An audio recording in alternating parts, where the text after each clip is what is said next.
Talking to some of the best names in contemporary Christian music. This is the Hope FM Artist Interview. And welcome to this episode of the Artist Interview, a podcast from Hope FM. Hey guys, how you doing? Doing great. Thanks for having us. It's a pleasure to have you. This is your first time on Hope FM, I think. So warm welcome to you both. Now, the name All Creatures just beginning to get a little bit of traction here on Hope FM, but probably not many people actually know much about you guys or where you are. For a start, where are you in the States? I wish I was here on this background. In your background, looks like Honolulu or something there. I would love to be there, but I am in Spring Hill, Tennessee, which is bleak and gray and cold right now. Mm-hmm. I'm over in North Carolina, about a 7-hour drive east of Chris, in a city called Greensboro, and it's similarly cloudy and bleak actually over here. Oh, well, I would like to just concur that it's probably quite cold and quite bleak here in the UK, so we can at least commiserate each other with our weather stories. So it'd be really good to know a little bit about your journey, both with Jesus, how you came to become Christians, and also how the two of you started working together on Christian music. So who'd like to go first, telling us a little bit about your history? Since people probably don't know me, I guess I'll go first. I was born and raised in Southern California, raised in church my whole life. My grandfather was in barbershop quartets, and my parents both sang and met in the choir. And so I have always just been around church and are always around music. And I guess, I would say that I have always been a Christian, but there have been definite moments of reintroduction to Jesus throughout my life. And the kind of the most recent one was a few years ago. Prior to me meeting Ben, I had moved out to Spring Hill, Tennessee with my wife in 2013 and promptly quit music after being in a band for 12 years. And having music be my entire career and my entire life. There's a whole long story I could get into, but maybe I'll tell a little bit of it if you don't mind. Yeah, go ahead. We would love to hear, Chris. Okay, so like I said, I quit music cold turkey. It was June 27th.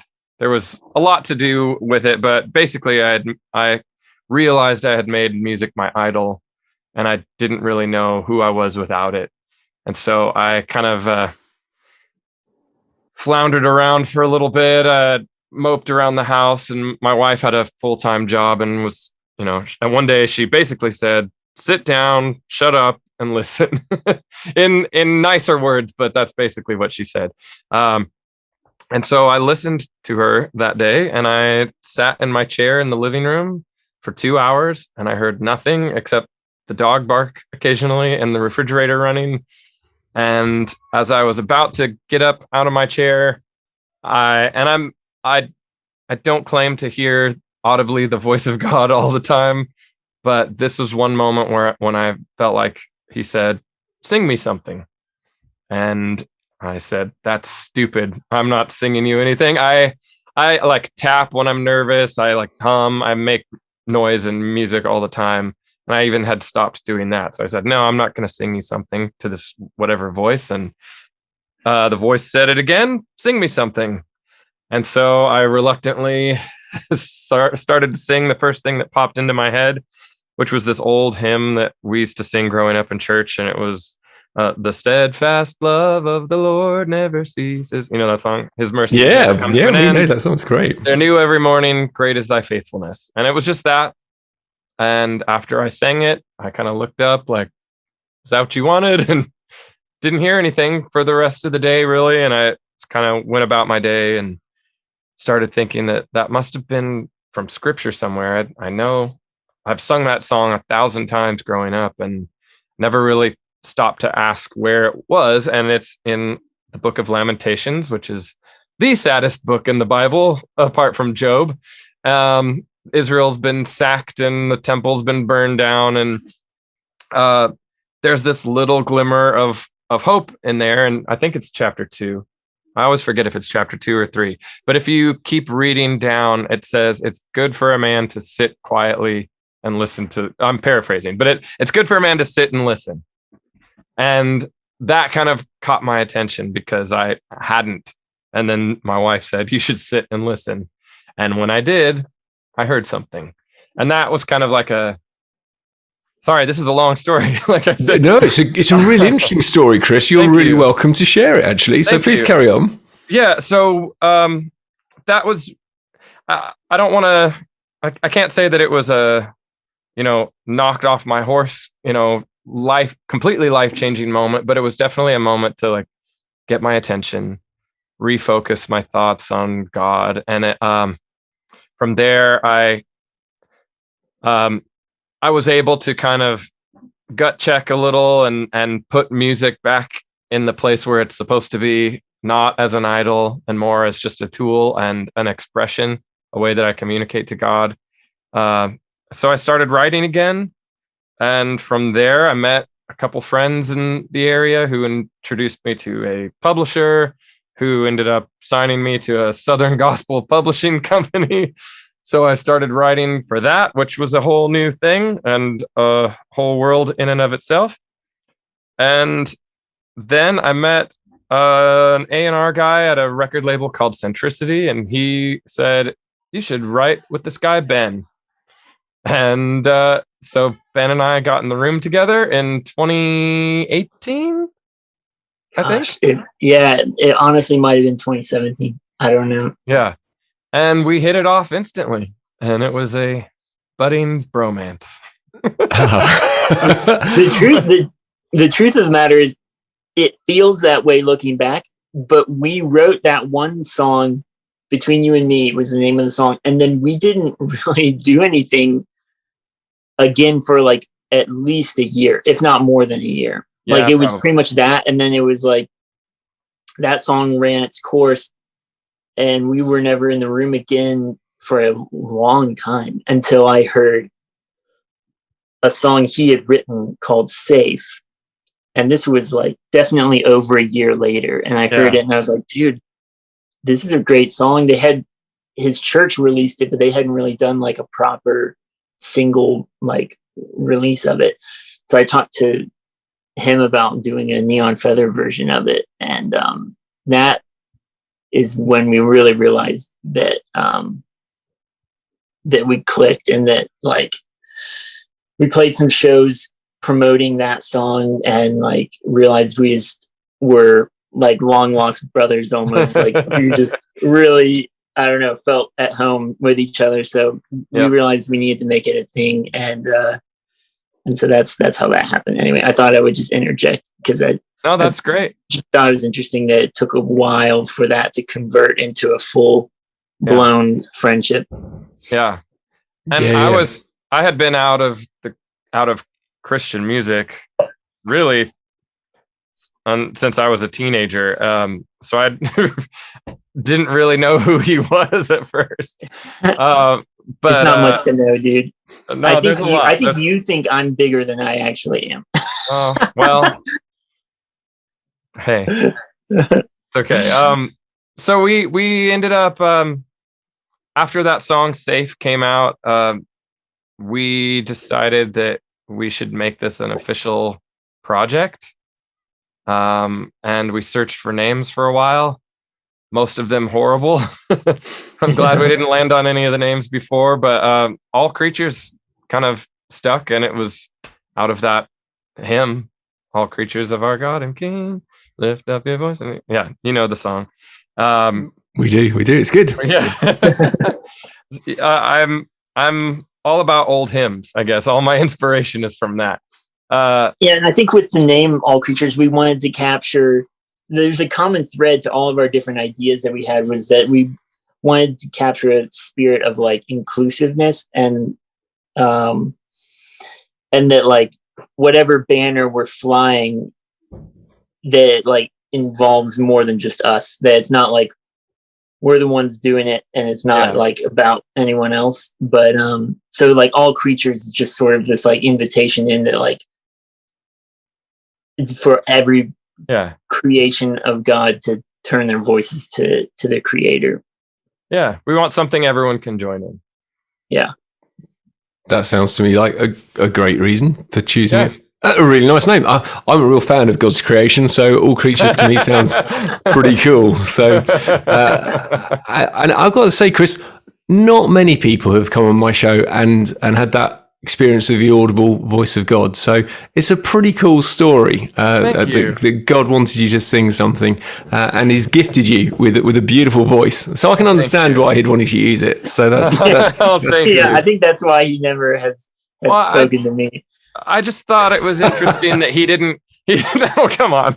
I just thought it was interesting that he didn't, like, there wasn't a bright light and he didn't say something profound. It was just this like relational father-son kind of thing. Mm. It wasn't a, like I said, a knock you off your horse, Saul to Paul kind of thing. It was just this really intimate, hey, sing me something, I want to hear. I don't know, it was cool. I bet your wife, what's your wife's name? Libby, I bet Libby was pretty chuffed when she got home from work and found out that God had told you to do something. So that's it's great. Now go get a job. And Ben, what about you? Can you tell us a little bit about your background? Yeah, man. I wish I had as good of a time like condensing my story into a concise narrative, but I feel like I just feel like I'm still like in the story, so I don't really know how to like bookend the story, but I can tell you the story up until this point, which is similar beginnings, to Chris, with being raised in a Christian home.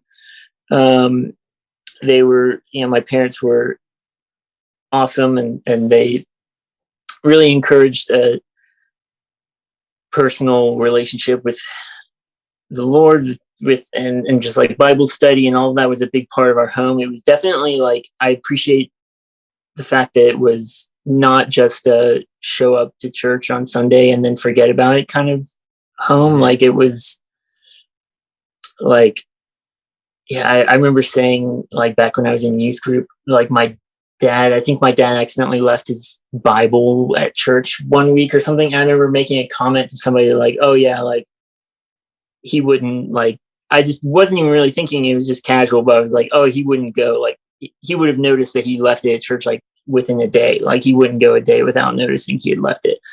And to me, it was just totally I took that for granted. But the person I said that to thought, oh man, like that's really unique and cool that your dad has that like regular of a relationship. So that sort of made me realize, okay, like, maybe I'm blessed to have parents that set such a like true example of like walking with the Lord and not just showing up every once in a while. Not to say that, there weren't like blind spots and pitfalls and all that. And, I spend a lot of time unpacking, their fallible human work as parents. But I guess personally, it was, I guess that feeling of taking it for granted is something that I was guilty of for a long time. And then I kind of went through like a period of, I guess, like, how do I say it? Like I never really let go of my faith, but I felt this inescapable nihilism coming in as I learned more about like science and the universe and understanding all the moving parts. I've just been a very curious person. And I think I believed the lie for a while that I feel like a lot of people just kind of take for granted, that a lot of people assume, which is that the more you can understand about the universe, the less you need God to explain it. that like if you can somehow shine a light into all the shadows of human understanding, that suddenly like you've proved that there's no God. Whereas, and so like I think I got nervous as I learned more about the universe. I was like, oh, I don't want to let go of my belief. Mm-hmm. But I also believe in like the pursuit of knowledge and that you can understand how things work. And so sure, it at some point I turned the corner from nihilism to like this optimism of like just this sense of wonder and realizing like God is a God who loves to show his work, and that just because you can see all the moving parts, like that just makes it all the more amazing that when he works the miracle of nature, it isn't just a snap your fingers and it happens. It's like you can literally peel back the layers as deep as you want, and he has it all like orchestrated and working together, and like it's all accounted for. I don't know. It's, to me, it just strikes even a greater sense of wonder in the creator. So that's kind of been my personal journey. Music has just always been a part of my life alongside of that. And I've been very, very blessed, and one might say lucky, just living here in North Carolina, no connection to the music industry at large, and just being faithful with whatever opportunities I have been given over the years, and just walking through each door, putting my best foot forward each time. And it's insane the type of like doors that just keep opening through no like scheming or strategy of my own, which makes it feel like a constant free fall for me, because I don't have a master plan and I don't really know what I'm doing. But it definitely keeps me in a posture of trust and faith, because I'm like, man, if these doors stop opening, I don't know how to open them myself. So anyway, that's my story.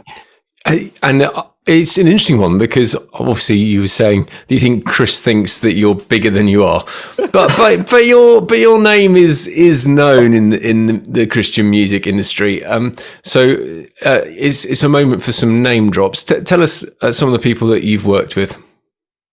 I can humbly and confidently name drop, because I just don't even know how it happened. But yeah, I've been fortunate enough to work with pretty much, I mean, the majority of Christian artists that you would name, I've probably worked with them. It's like, you know, Toby Mac, We Are Messengers, Jordan Feliz, Mandisa, Britt Nicole, Twitchfoot. Gosh, I know I'm blanking so hard. Capital Kings were Chris a Cron. super fun time. Huh? Chris Cron. Chris Cron. Yeah, Chris Cron. Wow. Name drop. What a feat. Yeah. I think so. Go on, Chris. I was going to say, I think it's just interesting laying both of our stories next to each other, and that our first single was called Wonderworking. It wasn't really a coincidence at all. It's kind of like both of us kind of came from a place of what is going on. We have no idea and very little control over the situations. And so all of this is just kind of shown itself as a manifestation of God's work at work in us. So who's been your musical influences? In fact, I'm going to ask it two ways: musical influences, secular music, and Christian music. Okay. Oh man, I consume so much music. It's hard to say like any one thing, but I mean, for a while I was a big fan of anything out of Manchester. Actually, like Doves are a big inspiration to me. I don't know if you know that band, but a lot of 70s songwriters like Jackson Browne are big influences on me. And then in the Christian space, I'd have to say the two most influential artists on me were the Supertones and Delirious. Yeah. Wow.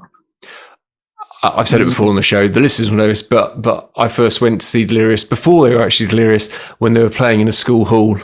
So with probably about 150 kids there, something like that. So Wow. That's wild. And what about you, Ben? Gosh, yeah, it really runs the gamut for sure. As far as like secular stuff, there's this band from Iceland called Sigur Rós. And particularly their front man's name is Jónsi, and he's just a creative, just such a pure creative force. Like he just has this childlike purity to his creativity that I am really inspired by continually. And he was a big force in my inspirations early on. And then there's just some other projects like M83, Tycho, Mute Math was a big one for me, and Switchfoot I liked a lot. There's a group called Falling Up when I was in like middle school. I think they were on Tooth and Nail for a little while. They were kind of like in that Christian emo rock era of like the 2000s, and I was probably one of their biggest fans. Like I studied their lyrics of their albums because there was supposedly like a concept behind the album. That was when it was really trendy to do like concept records. And so I was like, oh, what's like the story? And I wrote out this document on my computer, like song by song, like trying to decode the story. You would. I could not make sense of it, but but you wrote a lot. I typed a lot of words, yeah. But yeah, dude, so Falling Up was huge for me. And then Owl City was actually a big Postal Service and Owl City were two that like taught me how electronic music doesn't have to just play in its own sandbox of like club music. It can be like electronic music can be pop as well. So yeah, Owl City and Postal Service were like two big ones on that sort of revelation for me. That sounds pretty cool. And if you were to have to work not together, but both of you had to go and work with one other big name contemporary Christian artist for the rest of your lives, who would it be? That's great. I tell you what, I can just tell you this. Chris at the moment, I'm not quite sure whether or not he's thinking really hard or if he's terrified of giving the wrong answer because he's sitting there going, it's the first time you've totally stopped moving, Chris. This is the first time I've thought about this. Do they have to be living? Yeah, because it'd be really inconvenient otherwise. If I could resurrect, no. Yeah, Justin Bieber. Justin Bieber. That, you know what? He qualifies, right? He does. I think he does qualify. So I tell you what, I have been watching some of the stuff that Justin's been doing. I'm looking forward to having him on the show and finding out more behind the man. So it'd be cool. Are you going to see him anytime soon? Like in the studio? No. If you do, if it happens, praying and believing on it, yes, I will very soon. But when you talk to him, just mention Hope FM in the UK because we'll have him on. Right, Chris, what about you? You're not allowed to have Justin. He's been taken. Oh, gosh. Christian artist. Kanye? I mean, he's the other one. He's the other alternative. I mean, I like some of his stuff. I honestly can't think right now. You caught me off guard. Probably like a girl artist. He's like, I can't name any Christian artists. No, if I'm honest, I'm trying to. No, I don't know. Let's see. Maybe Holland. Okay. I liked her last several things she came out with a lot. And I don't know, seems more on the creative side.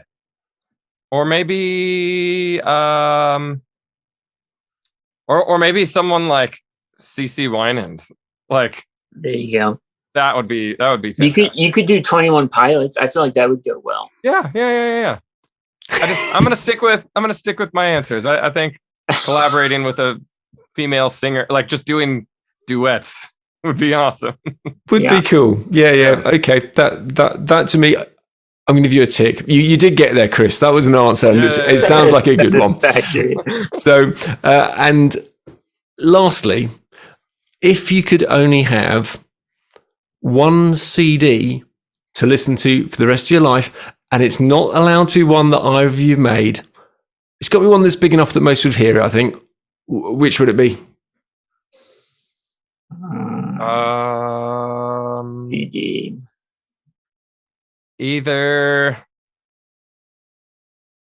Either London Calling by The Clash or Clarity by Jimmy Eat World. Oh, that's a good one. Shoot, I will say, as far as albums that most people listening might be vaguely familiar with, I'll say Beautiful Letdown by Switchfoot. Cool. That one just lives on forever, front to back. You just can't touch it. It's so good. But just when you say you can't touch it, you didn't want to have that as an extra bonus single to listen to. You've been watching The Artist Interview. For the full podcast, click the links below or visit hopefm.com/The Artist Interview.